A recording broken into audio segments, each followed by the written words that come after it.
Donc, pour rappel, on travaille sur la certification, gérer les portefeuilles financiers. Le projet de cette certification est étude de cas qui concerne Monsieur Zéphirin, qui a un patrimoine, qui a des revenus, qui a tout un tas de dispositifs qu'il faut qu'on prenne en compte pour établir un investissement compatible avec ses besoins, simplement. Alors, ce qui va m'intéresser là tout de suite, c'est qu'on attaque la partie 2 du manuel et qu'on reprenne les explications de la partie 2. Donc, on devrait faire ça assez rapidement pour qu'on puisse le publier. Et ensuite, je passe à la suite. Je vais donc vous partager tout de suite. Hop là, c'est bon pour moi. Donc, module 2, on va attaquer donc l'analyse du module 2. Le module 2, c'est l'analyse sectorielle. Sectorielle veut dire du secteur. L'objectif du module, c'est d'utiliser des outils d'analyse et de traitement de données sectorielles, définir des indicateurs conjoncturels pour suivre les fluctuations du marché, réaliser une analyse chartiste sectorielle, support, résistance, figure.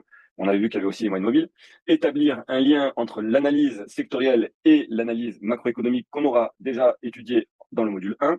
Ensuite, identifier les secteurs porteurs et anticiper les mouvements à venir. Alors, les indicateurs sectoriels, on les a répertoriés ici. Donc, la production industrielle, l'emploi sectoriel, le taux d'occupation, la marge sectorielle et l'indice de confiance. Donc, production industrielle, volume de biens produits par le secteur manufacturier, publié mensuellement par Eurostat, et l'INSEE, indicateur avancé de la conjoncture industrielle. L'emploi sectoriel, c'est le nombre de salariés et le taux d'emploi par branche, qui reflète la dynamique long terme d'un secteur. Le taux d'occupation, particulièrement utilisé dans l'hôtellerie, le tourisme, l'immobilier, mesure l'utilisation des capacités. Donc, on a une capacité de 100 000 lits. Quelle en est l'utilisation actuelle? Ça permet de se donner une idée du secteur. La marge sectorielle, rapport entre le résultat opérationnel et le chiffre d'affaires. Cela mesure la rentabilité sectorielle d'un secteur, structurelle, pardon, d'un secteur. Ensuite, on a les indices de confiance, il n'y en a pas qu'un. Enquête auprès des chefs d'entreprise. Donc, IFO en Allemagne, ISM aux États-Unis. On voit souvent ce type d'annonces être publiées, qui n'ont pas forcément d'impact sur ce qu'on a l'habitude de travailler sur les marchés financiers, mais qui en a un à long terme et qui donc pourrait nous servir d'aiguille, d'orientation pour les investissements de long terme sur des portefeuilles clients.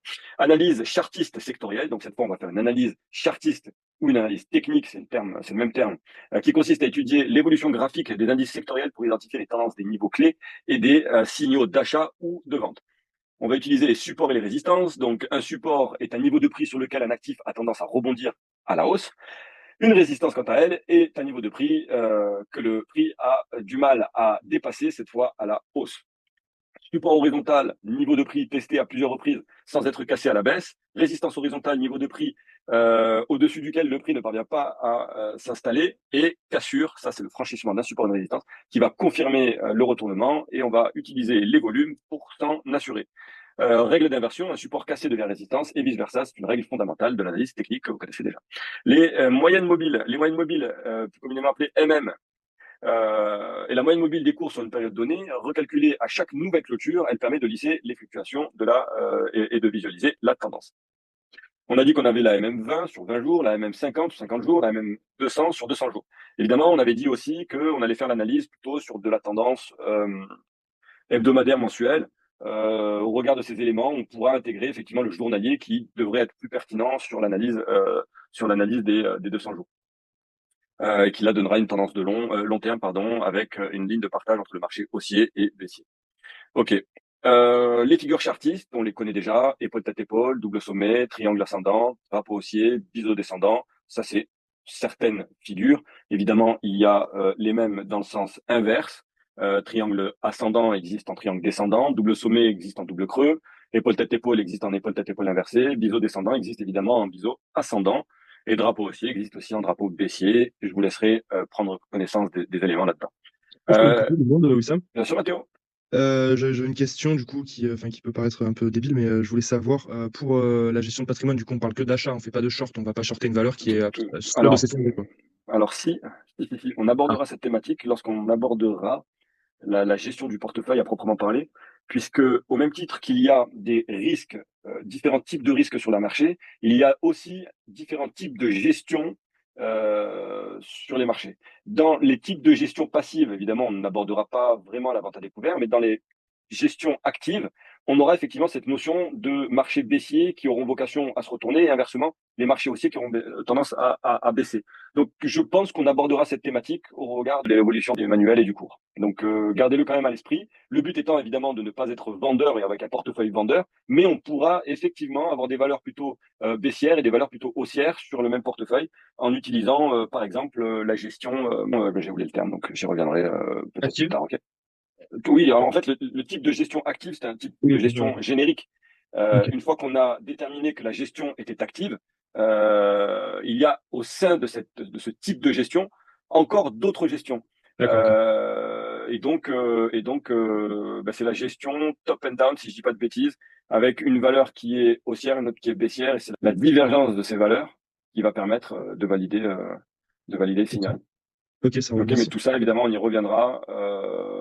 Voilà, la gestion long short qui consiste à prendre simultanément des positions acheteuses sur des actifs jugés sous-évalués et des positions vendeuses sur des actifs jugés surévalués. L'arbitrage qui vise à tirer profit d'inefficience de marché temporaire, ainsi que les stratégies event-driven, mais ça, on y reviendra dans les types de gestion, encore une fois. Ok. Donc, gardez-le quand même à l'esprit, on en aura probablement besoin.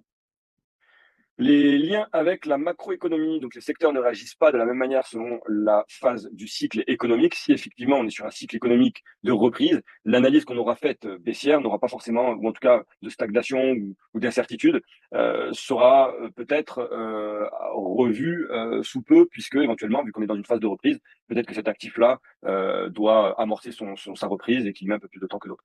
Donc on définira là aussi les phases du cycle, reprise, expansion, ralentissement, récession. Il y en a 4, pas un, pas deux de plus, et on s'en tient à ça. Ensuite, on doit définir la typologie du secteur. Donc, sensible au cycle économique, c'est l'automobile, le luxe, le BTP, les banques. Elles performent en expansion et sous-performent en récession. C'est acté.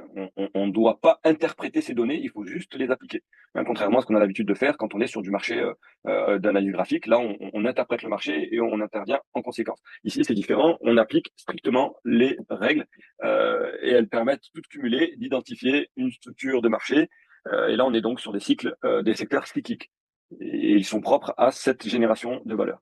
Ensuite, on a les résistants au cycle, les pharmacies, utilities, alimentation. Effectivement, cycle ou pas, ici, l'alimentation reste la même. Les pharmacies restent tout ce qui est d'utilité publique aussi, ne bouge pas. Ce sont des valeurs refuges en période de turbulence. Ce seront les valeurs que l'on favorisera dans le cadre d'un secteur défensif, dans le cadre d'un placement, d'un investissement défensif.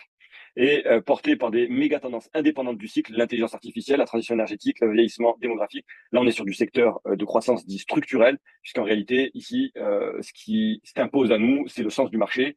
Et lorsque les institutionnels décident d'intervenir et d'investir dans l'intelligence artificielle, c'est pas notre décision qui impactera ou pas ce secteur. C'est vraiment une décision politique, une décision, enfin quelque chose qui est plus fort que nous, qui donne une tendance marquée.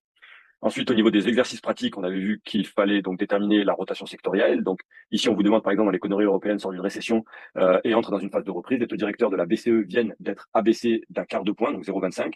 C'est généralement, comme je vous le disais la fois dernière, le début d'une politique monétaire revue à la baisse du point de vue du taux directeur. C'est rare qu'on ait une baisse de taux et qu'il ne soit pas suivi d'un projet établi par la Banque centrale européenne. Qui dit baisse de taux dit naturellement qu'on va lever le pied sur le marché, sur les marchés obligataires et qu'on va se reporter sur des valeurs qui auront un peu plus de dynamique, puisque du fait de la rotation du secteur, de cette rotation sectorielle, on va délaisser l'obligataire pour favoriser le marché actionnarial. Ok, donc ici on a la correction. Donc quel secteur recommandez-vous de surpondérer, de sous-pondérer et quel est l'impact des baisses de taux sur le secteur bancaire et le secteur immobilier? Donc ici vous êtes censé avoir des réponses, vous voyez, assez neutres, assez simples, mais je dirais succinctes. Et c'est ça l'intérêt, c'est d'arriver à donner vraiment, à établir une réponse ferme, définitive, claire sur peu de temps pour ne pas perdre le lecteur et surtout ne pas lui donner l'impression qu'on le noie dans des informations diverses et pas forcément en phase avec les demandes. Ok, donc là on a refait simplement le module 2. Là on va attaquer